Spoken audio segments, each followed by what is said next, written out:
Ya, firman Tuhan kita pada malam hari ini terambil di dalam Nehemia 12 ayat yang ke-44 sampai 47.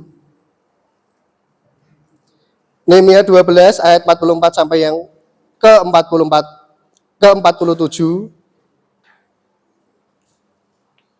Nehemia 12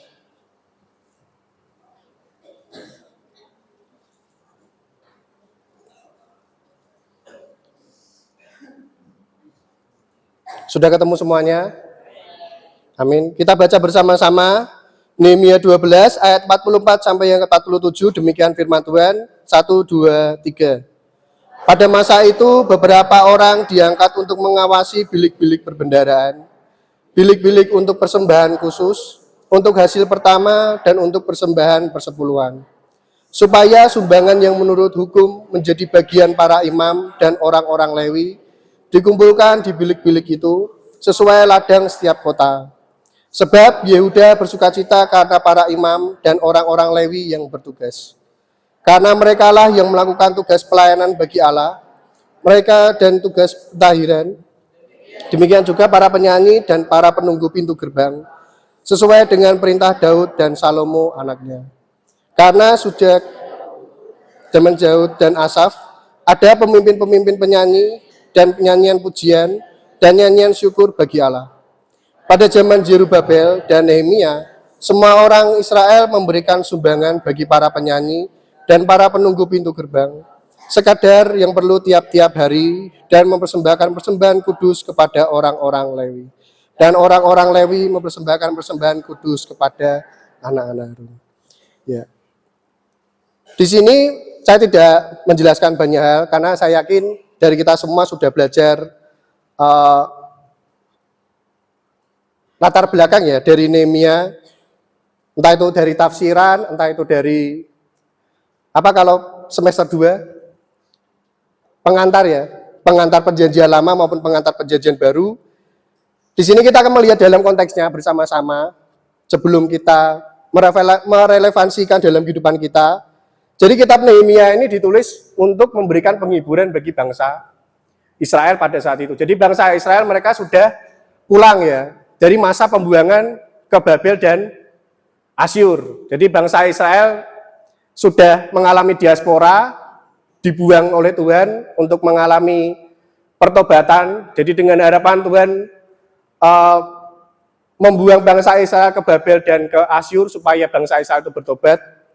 Dan ketika mereka kembali, jadi di sini bangsa Israel mulai dibangun lagi oleh kepemimpinan Imam Ezra dan Bupati Nehemia. Jadi Ezra dan Nehemia ini bersama-sama membangun kembali Yerusalem.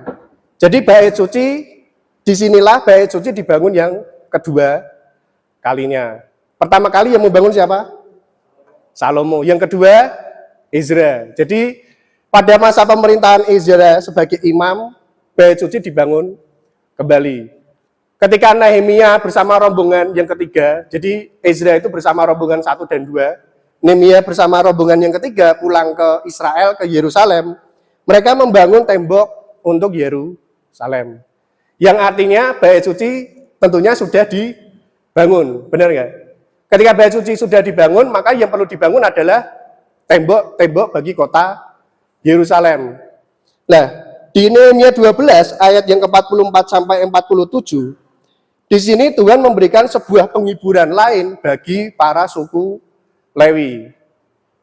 Jadi sebelum Tuhan melangkah lebih jauh, Tuhan terlebih dahulu memberikan sebuah penghiburan bagi suku Lewi. Yaitu apa?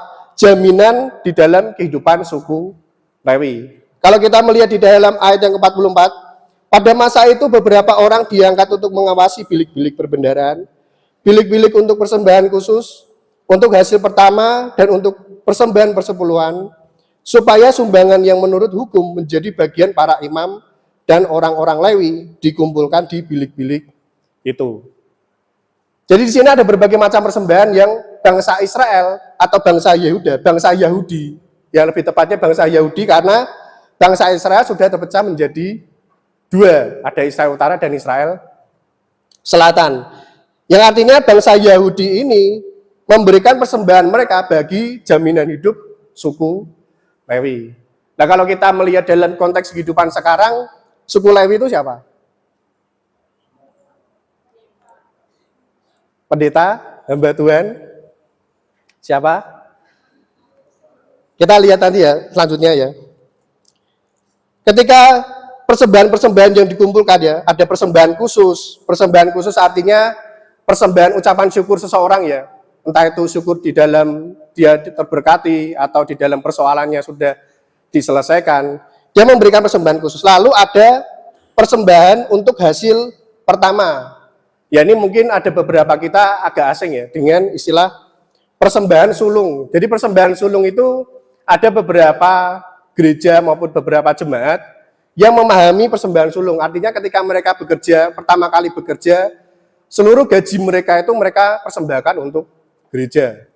Itu persembahan sulung. Misalkan ada orang petani ya, dia memulai petani, dia memulai menanam padi, dia petani pemula. Lalu padinya mulai memunculkan buah ya, memunculkan padi, dan di situ padi yang mereka kumpulkan pertama kali mereka serahkan kepada suku Lewi. Jadi segala hasil tanam pada saat itu pertama kali itu tidak langsung dikonsumsi oleh Yehuda dan Benyamin pada saat itu, tetapi yang dikonsumsi semuanya itu untuk suku Lewi. Dan untuk persembahan persepuluhan. Jadi nanti ke depannya persepuluhan ya, dari segala hasil yang didapatkan oleh setiap suku itu mereka berikan bagi suku Lewi. Nah, suku Lewi itu ada di setiap daerah suku. Ya, pasti tahu ya? Atau udah tahu? Suku Israel ada berapa? 12. Kalau suku Lewi diminta Tuhan untuk melayani Tuhan, yang mendapatkan tanah ada berapa? Coba dicek lagi nanti ya, di peta ya. Tanah yang dibagikan tetap 12. Jadi mereka melakukan tugas pelayanan bagi Allah, baik itu tugas pelayanan dan juga tugas pentahiran. Kalau pentahiran, mungkin dalam konteks zaman itu seperti tabib ya, seperti dokter menyembuhkan orang sakit. Pentahiran itu seperti membersihkan ya, baik itu menyucikan tubuh atau menyucikan diri dari dosa. Jadi tugas itu yang menjalankan adalah suku Lewi. Demikian juga para penyanyi dan para penunggu pintu gerbang. Nah, perhatikan di sini.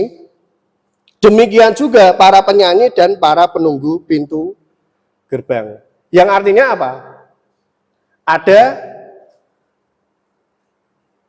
Ada kalau konteks sekarang ada WL dan singer. Jadi pada saat itu ada WL dan singer ya? Ada mereka yang menyanyikan nyanyian pujian bagi Tuhan dan para penunggu pintu gerbang. Siapa para penunggu pintu gerbang? Asar. Zaman dulu ada asar loh. Ada loh. Di zaman saat itu ada asar. Cuma asarnya kan nggak seperti kita ya, yang cuma berapa langkah meter ya, berapa langkah kaki ada di depan. Tetapi kalau pada saat itu kan bait suci besar ya, jadi gerbang pertama itu ada penjaganya. Sesuai dengan perintah Daud dan Salomo anaknya. Jadi kenapa mereka berhak mendapatkan itu? Karena mereka yang menjalankan tugas pelayanan di dalam bait suci. Entah itu persembahan korban, entah itu nyanyian pujian, sampai dengan penerima tamu. Kenapa mereka berhak mendapatkan itu? Karena di dalam setiap kehidupan mereka, hari demi hari, mereka tidak ada waktu untuk bekerja. Tidak ada waktu untuk mereka berladang. Karena memang Tuhan memerintahkan mereka untuk melayani di bait suci. Tanah sudah dimiliki 12 suku yang lain. Sudah dimiliki tadi ya, ada Efraim dan Manase. Artinya sudah tidak ada lagi ladang yang kosong. Nah, kalau kita melihat dalam konteks kehidupan kita sekarang, kita adalah suku Lewi. Kita semua adalah suku Lewi. Jadi di dalam kehidupan kita jujuran saja. Misalkan kita nantinya menjadi seorang guru. Kita menjadi seorang guru. Kita mendapatkan upah dari mana? Dari para murid. Kalau swasta, berbeda kalau negeri ya. Kalau nanti yang PNS negeri ya dapat upahnya dari atas sana ya, dari pemerintah. Tetapi kalau misalkan seorang hamba Tuhan dari mana? Dari jemaat, dari persembahan yang mereka kumpulkan bagi gereja.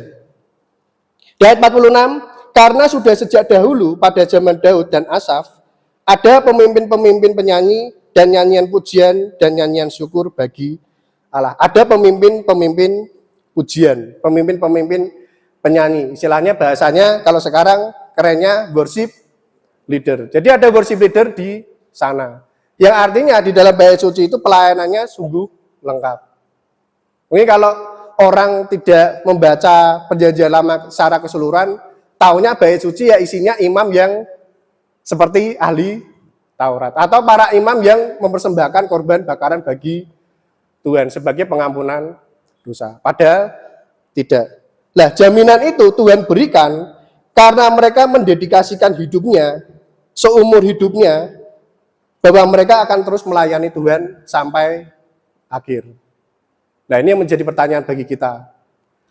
Kita sekarang ketika diberikan tugas, entah itu kapel, ibadah kapel, atau misalkan tugas di ibadah raya dari minggu, kita menolak enggak? Ada yang sering menolak enggak?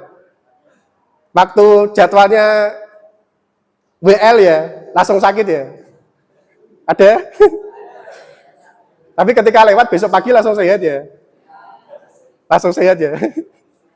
Makanya paling banyak ya? Makanya paling banyak. Ada deh. Nah itu mulai kita ubah. Karena kita kedepannya adalah seorang hamba Tuhan. Meskipun orang di luar sana tidak melihat IP kita, ya, orang tidak melihat IP kita, tapi mereka orang di luar sana melihat gelar kita. Oh ini orang ini STH, lulusan mana? Oh orang ini SPD, ya dulu kan ada SPDK ya, sekarang sudah tidak ada ya. Ya mungkin jarang dipertanyakan kalau SPD. Nah kalau yang STH, oh ini STH, lulusan mana? Nah di dalam kehidupan kita sekarang berkampus ya, berasrama, inilah saat yang tepat untuk kita melatih diri. Di saat yang tepat untuk kita mempersiapkan diri ketika nanti berhadapan dengan jemaat kita sudah siap. Saya itu berkali-kali mengalami kaget pelayanan. Jadi di jadwal pernah seringkali suruh menggantikan khotbah ya di Meranggen sana, di Meranggen arah Demak.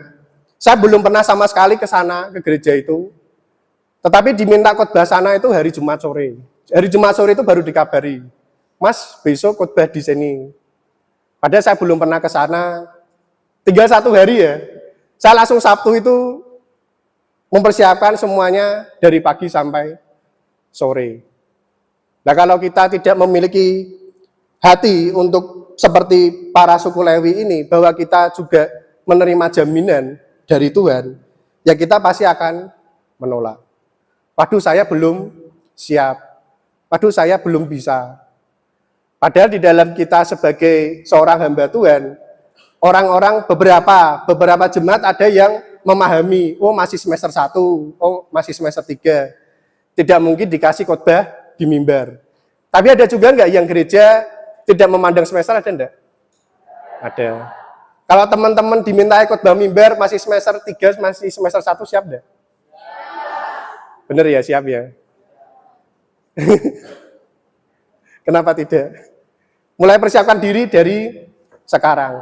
Ketika teman-teman di jadwal MC atau menyampaikan renungan di ibadah kapel, disitulah tempat kalian untuk melatih diri. Bukan melatih apa yang disampaikan ya, bukan ya, tetapi melatih diri untuk mau menerima pelayanan. Karena kalau menyampaikan firman Tuhan ya tidak mungkin latihan. Latihannya di kamar mandi atau di kamar sama teman kamar, ya. Diskusi dan lain sebagainya. Saya dulu sering sekali ya kalau sama adik-adik, saya kan juga ketua kamar ya dulu. Saya sering kalau teman-teman di kamar itu transisinya mau ibadah kapel kan kita makan ya 5:30, lalu jam 6 sampai jam 7 kan banyak waktu 1 jam ya, mandi dan lain sebagainya. Dari mandi, ya dari bawah sana mandi ke kamar itu pasti ngobrol. Ya entah itu debat, entah itu apa. Nanti pulang tuh dilanjut lagi gitu. Itu untuk melatih diri kita, mempersiapkan diri kita ketika kita nanti terjun di dalam pelayanan. Karena jemaat itu tidak mungkin melihat kita sebagai sosok yang menolak pelayanan. Ketika ada jadwal, mungkin nggak kita mau menolak di hadapan jemaat? Mungkin enggak? Ya, tidak mungkin ya. Jadi segala sesuatu yang kita miliki sebagai hamba Tuhan, kita kerjakan dengan sungguh-sungguh. Saya selalu di dalam persekutuan itu datang awal. Datang awal bukan karena memang mau menjadi orang yang kelihatan datang awal, tetapi nanti kalau ada jemaat yang ditugasi tidak berangkat, saya siap menggantikan. Entah itu renungan, entah itu MC. Saya selalu mempersiapkan diri. Jadi ketika datang itu ya paling pertama, di gereja paling pertama, di persekutuan rumah tangga ya pertama. Karena tadi kalau jemaatnya berhalangan, karena jemaat tidak selalu ngabari kita tiba-tiba, Mas nanti sore saya tidak bisa. Ada yang tidak selalu ngabari. Lah ketika kita menjadi seorang hamba Tuhan, kita harus siap. Apapun itu tugas pelayanan kita. Karena apa? Karena kehidupan kita sudah dijamin oleh Tuhan. Kehidupan kita sudah dijamin oleh Tuhan. Karena sudah sejak dahulu pada zaman Daud dan Asaf, ada pemimpin-pemimpin penyanyi dan nyanyian pujian dan nyanyian syukur bagi Allah. Pada zaman Zerubabel dan Nehemia, semua orang Israel memberikan sumbangan bagi para penyanyi dan para penunggu pintu gerbang, sekadar yang perlu tiap-tiap hari, dan mempersembahkan persembahan kudus kepada orang-orang Lewi. Dan ini yang menarik, persembahan kudus. Yang artinya, ketika kita memberikan persembahan ya, di dalam ibadah raya pagi ada persembahan ya. Setelah persembahan berdoa enggak? Berdoa ya. Artinya persembahan itu menjadi persembahan yang kudus. Tidak sembarang ketika kita mengasih uang ke orang. Artinya uang itu dipakai sebagai persembahan yang kudus untuk pekerjaan Tuhan. Nah, ketika kita di dalam bergereja, berjemaat sebagai hamba Tuhan, kita mau mempermainkan uang itu enggak? Mau mempermainkan uang itu? Dalam artian kita menjadi seorang pelayan Tuhan dijamin melalui persembahan jemaat. Artinya jemaat itu ngasih uang kepada kita. Secara tidak langsung. Ya pasti larinya ke gereja dulu ya. Entah itu ke gereja dulu atau ke hamba Tuhan. Dipersembahkan bagi gereja dengan doa. Ketika nanti diserahkan kepada kita mau mempermainkan enggak? Mau mempermainkan? Jangan ya. Tuhan nanti marah ya. Yang dalam artinya pelayanan kita harus benar sungguh-sungguh. Kapan kita memulainya? Dari ketika kita di sekolah teologi. Di mana kita memulainya? Dari ketika kita ada di asrama. Nah, bersyukur bagi teman-teman yang ketika dipilih sebagai ketua asrama, dipilih sebagai senat, tidak menolak. Artinya kalian merasa dewasa. Artinya kalian menyadari bahwa pelayanan itu sungguh penting. Apapun yang menjadi tugas kalian, jangan pernah kalian tolak. Sekecil apapun. Karena banyak juga di luar sana, ketika orang diberi tugas tidak mau.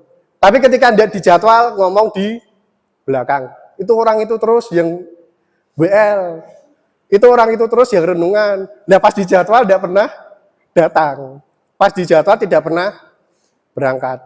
Yang artinya tidak ada perkembangan di dalam diri orang itu. Maka orang itu akan berhenti di situ saja nanti. Dia akan bergumul di situ terus, tidak akan mengalami perkembangan. Jadi di dalam kehidupan kita sebagai hamba Tuhan, di sini paham ya. Jadi saya tidak lama-lama, praktisnya saja di dalam kehidupan kita sebagai calon hamba Tuhan. Meskipun di sini konteksnya pemulihan bangsa Israel dari pembuangan Babel dan Asyur, banyak sekali jemaat di luar sana itu juga memerlukan pemulihan. Tidak hanya zamannya perjanjian lama, tetapi gereja-gereja di luar sana banyak sekali yang memerlukan pemulihan. Terakhir tadi pagi saya berkhotbah di BBW Ampel, Kalau nama BPW itu cabang ya, cabang dari saya dari Gereja Baptis. Saya menggabungkan diri di Baptis. Di sana ada gereja itu rusak karena tidak pernah ada yang memakai. Karena apa? Jemaatnya pada pergi. Kenapa jemaatnya pergi? Tidak ada gembala sidangnya di sana. Ketika saya tadi pelayanan di sana, jemaatnya ada berapa? Ada yang bisa nebak? Jemaatnya ada 3 orang. 3 orang itu bapak, ibu, dan anak. Artinya satu keluarga. Jadi gereja itu dan di belakangnya kan ada pastori ya, ada pastorinya, tempat tinggal gembala. Itu semua habis dimakan rayap, dimakan tikus. Karena apa? Karena tidak ada yang meninggali tempat itu. Tidak ada gembalanya di sana. Nah itu gambaran ketika tidak ada seorang gembala sidang. Tidak ada hamba Tuhan di sana. Ya sama dengan ketika mungkin ada hamba Tuhan di sana. Mungkin kelihatannya ada hamba Tuhan. Tetapi ternyata dalam kehidupan berjemaat, di dalam gedung gerejanya ternyata tidak baik. Karena apa? Karena hamba Tuhannya tidak sungguh-sungguh meresponi panggilannya sebagai hamba Tuhan. Jadi di situ saya juga prihatin ya, banyak sekali jemaat di luar sana itu tidak ada gembalanya itu banyak sekali. Nah yang menjadi pertanyaan saya, bukannya lulusan teologi itu banyak, benar ya? Bukannya yang lulus dari sekolah teologi itu banyak. Kenapa banyak sekali gereja-gereja yang tidak ada gembalanya? Banyak sekali gereja-gereja tidak hanya di gereja denominasi saya, tetapi di denominasi lain pun ada. Jadi menjadi pertanyaan bagi saya tersendiri, kenapa kok gereja-gereja itu sampai tidak ada hamba Tuhan? Padahal sekali lulus wisuda yang jurusan teologi ada 20, ada 15. Kalau 15 orang itu memiliki kesungguhan hati untuk melayani, bisa mengisi 15 gereja enggak? Bisa. Padahal gereja itu tidak banyak banget ya. Tidak sebanyak saudara kita seberang ya jumlahnya ya. Yang artinya ketika lulusan teologi, wisuda, lalu mau benar-benar melayani, terpanggil untuk melayani Tuhan di sana, mengisi tempat-tempat yang kosong, saya yakin jemaat itu tidak akan ada yang merasa ditinggalkan. Tidak akan merasa bahwa mereka itu hidup sendiri. Mereka juga memerlukan seorang bapak rohani dan ibu rohani. Kita bersama-sama melihat ayat terakhir di dalam Efesus. Di dalam Efesus 4 ayat yang ke-11.